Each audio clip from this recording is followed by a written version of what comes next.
Ventre ballonné ou gonflé, quelles sont les solutions? Je pense que vous avez déjà tous fini un repas de famille, un repas bien garni, avec la peau du ventre bien tendue. Et voilà, quand c'est occasionnel, c'est pas forcément gênant, c'est normal, hein. Quand on mange beaucoup, notre ventre va se dilater. Le problème, c'est que pour beaucoup de personnes, eh bien, c'est quasiment systématique. Dès la fin du repas, il y a automatiquement besoin de déboutonner un bouton du pantalon. On a forcément le ventre qui est un peu gonflé, qui peut même faire mal. Il existe des solutions naturelles qui sont basées en grande partie sur un changement de style de vie et sur un changement d'alimentation. On va en parler en détail tout de suite.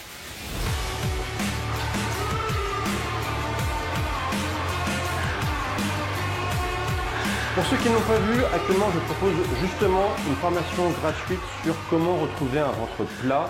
Donc pour ceux qui ont souvent des soucis de ballonnement et qui ont un peu le ventre distendu, ça peut clairement les aider car dans cette formation, eh bien, on va revoir pas mal de choses fondamentales pour retrouver un ventre plat et avoir une sangle abdominale de qualité. Si vous n'avez pas encore récupéré cette formation en 3 épisodes, je vous mets le lien juste ici et le premier lien dans la description de la vidéo. N'hésitez pas à vous inscrire, c'est gratuit et moi je vous retrouve juste derrière pour démarrer tout de suite. Le point numéro 1 qui peut expliquer pourquoi vous avez le ventre parfois tendu, le ventre parfois un peu trop gros, c'est parce que vous digérez mal certains aliments. Il y a clairement certains aliments chez certaines personnes qui provoquent pas mal de soucis digestifs. Alors en liste non exhaustive, on peut citer par exemple le gluten en particulier et les céréales en général. Pour beaucoup de personnes, le gluten provoque beaucoup de soucis, notamment des ballonnements et des problèmes digestifs. Ça peut s'expliquer par pas mal de raisons que je ne vais pas évoquer dans cette vidéo. Le gluten a tendance à agresser les parois intestinales et en général, la réponse va être assez variée, mais il peut y avoir une inflammation et donc une sensation de lourdeur au niveau de l'intestin et une sensation de gonflement.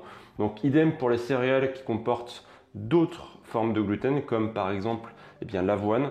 On peut avoir les mêmes effets sur des niveaux différents. L'autre aliment star qui provoque beaucoup de soucis de ballonnement, c'est le lait. Les produits laitiers de vache sont bien connus pour, en général, provoquer des ballonnements et des problèmes digestifs. Moi-même étant avant un gros consommateur de lait, j'avais souvent des problèmes digestifs. Et lorsque je suis passé en mode paléo, j'ai arrêté le lait de vache et beaucoup de soucis de santé ont disparu, y compris les problèmes digestifs. Alors il y a d'autres aliments comme ça qui sont réputés comme étant des provocateurs de ballonnement ou des sensations de ventre gonflé. On peut citer les œufs par exemple ou le fructose chez certaines personnes. Dans tous les cas, en fait, on va avoir une création de gaz qui peut arriver lorsqu'on consomme ces aliments. Et le gaz prend beaucoup plus de place que le solide. Vous connaissez, c'est le principe du ballon de baudruche. Lorsque je souffle dedans, le gaz apparaît et donc ça gonfle. C'est le même principe ici pour les ballonnements.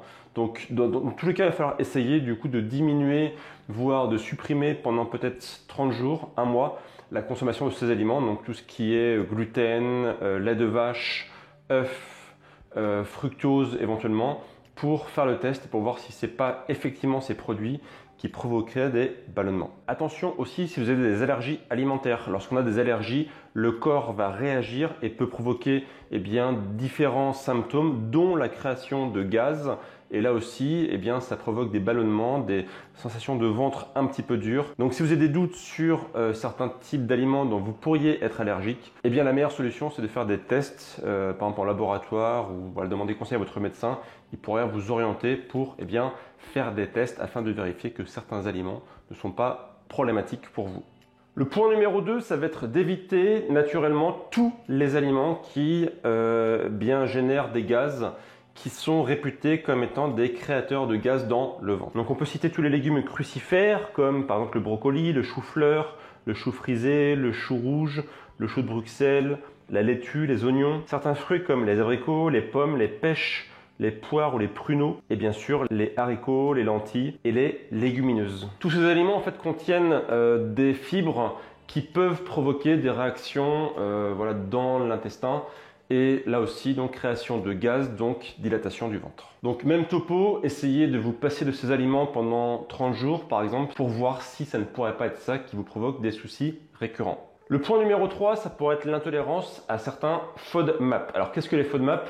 J'ai fait une vidéo là-dessus récemment. Si vous n'avez pas vu, je vous mets ici dans le i comme info le lien vers la vidéo. N'hésitez pas à la regarder si vous pensez être concerné par ce problème. Les FODMAP là aussi vont créer des réactions en chaîne dans l'intestin et clairement on constate que beaucoup de personnes sont impactées par les FODMAP. Les FODMAP, j'avais expliqué dans cette vidéo, ce sont donc des glucides à chaîne longue qui peuvent provoquer des réactions plus ou moins variées chez les personnes, mais qui peuvent clairement poser des soucis. Donc voici quelques aliments courants qui sont riches en FODMAP, comme par exemple le blé, les oignons, l'ail, les brocolis, le chou, les haricots, les artichauts, les pommes, les poires, les pastèques. Donc essayez là aussi de vous passer de ces aliments pendant 30 jours pour faire le test et pour voir si derrière vous avez des améliorations sur votre digestion et sur l'état de votre ventre en général. Le point numéro 4, ça va être un désordre au niveau de votre microbiote. Le microbiote, vous connaissez, c'est l'ensemble des êtres vivants qu'il y a dans votre intestin, comme des bactéries, des levures, etc.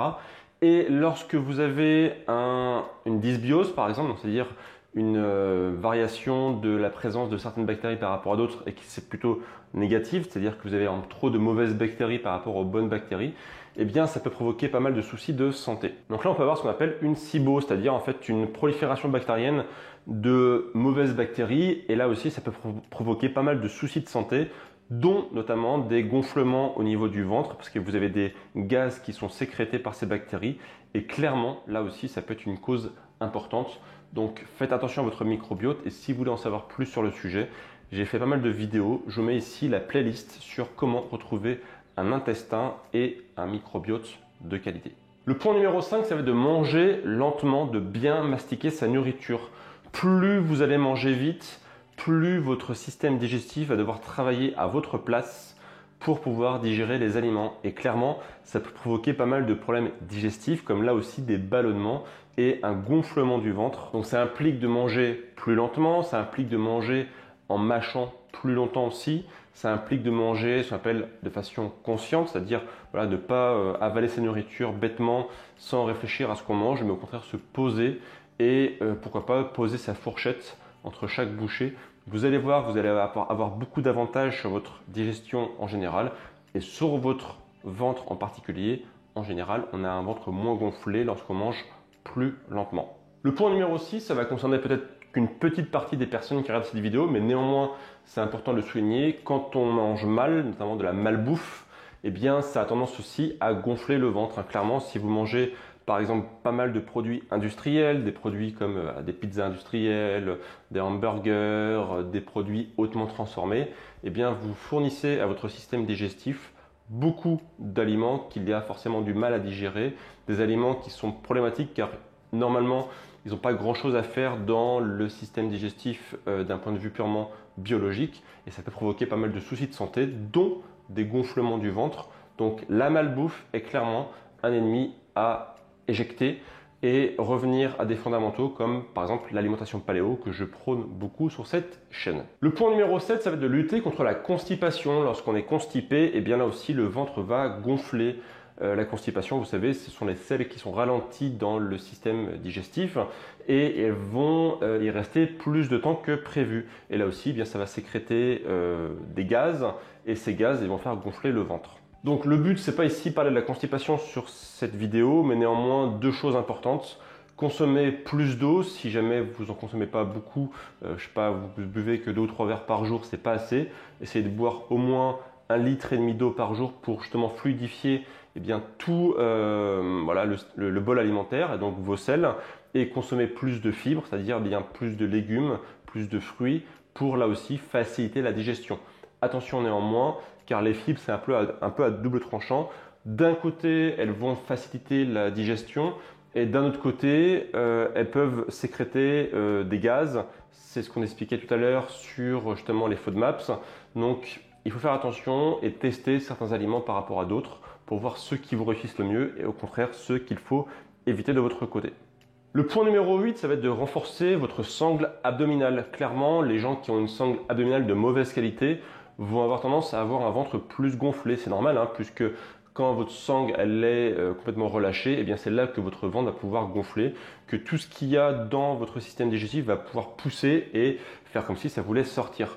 Or, avoir une sangle abdominale de qualité, eh bien ça empêche le ventre de gonfler, ça empêche d'avoir cette sensation de lourdeur sur le ventre en permanence. Et là aussi, je vous renvoie à mon programme de formation gratuite que je fournis actuellement. Pour ceux qui n'ont pas encore récupéré, le lien est dans la description. C'est le premier lien de la vidéo, sous la vidéo.